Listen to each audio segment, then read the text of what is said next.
Olá!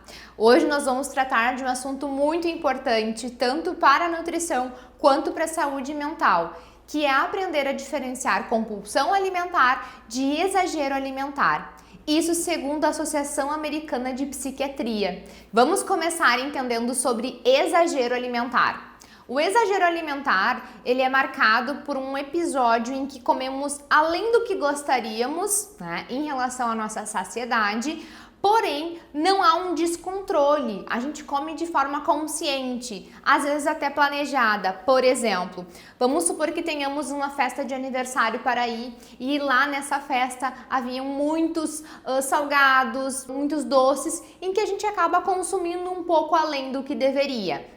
Isso então é um exagero alimentar, quando a gente segue um padrão de dieta e ocasionalmente, eventualmente, comemos um pouco além da nossa saciedade, mas sem perda de controle e o mais importante, sem aquele episódio de culpa intensa, aquele sofrimento psíquico grande após ter feito esse exagero alimentar. Já a compulsão alimentar, ela é um episódio de perda de controle ao comer, com uma grande quantidade de alimentos ingerida naquele momento, da refeição.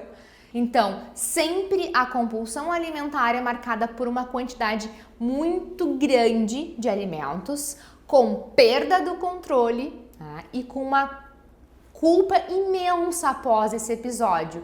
Lembrando que na compulsão alimentar, geralmente ela pode acontecer sem o paciente ter fome, ou seja, apenas com vontade de comer, mas sem ter aquela fome física característica, Então, esse episódio pode acontecer em qualquer momento do dia. É super importante entender que a compulsão alimentar pode virar um transtorno da compulsão alimentar. Como que isso acontece? Um episódio por semana, durante pelo menos 3 meses, a gente já pode diagnosticar esse paciente com transtorno da compulsão alimentar.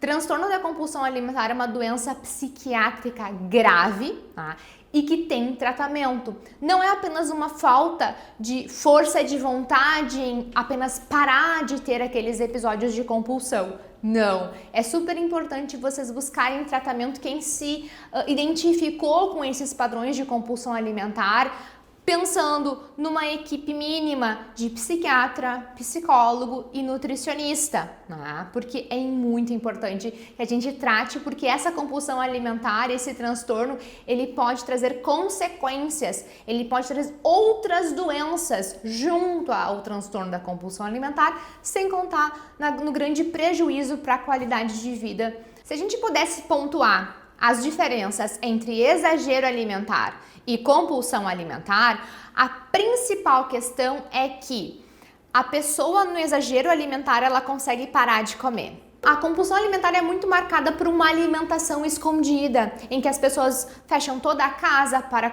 fazer aquele episódio, ou depois de terem comido 6, 7 barras de chocolate, escondem bem aquela embalagem para ninguém ver que ocorreu aquele episódio. Então essa é a grande diferença entre exagero e compulsão. O que você pode fazer então? Toda vez que você tiver um episódio de exagero alimentar ou ficar na dúvida se é compulsão ou exagero, anote logo após o ocorrido. Ou seja, no meio da tarde você teve um desentendimento com seu colega de trabalho, saiu de lá, foi para casa e comeu uma grande quantidade de alimento. Após a última garfada, você vai anotar o que estava pensando antes de ter este episódio de compulsão. Por que antes? Porque o antes é o gatilho, é o que ocasionou geralmente esse episódio.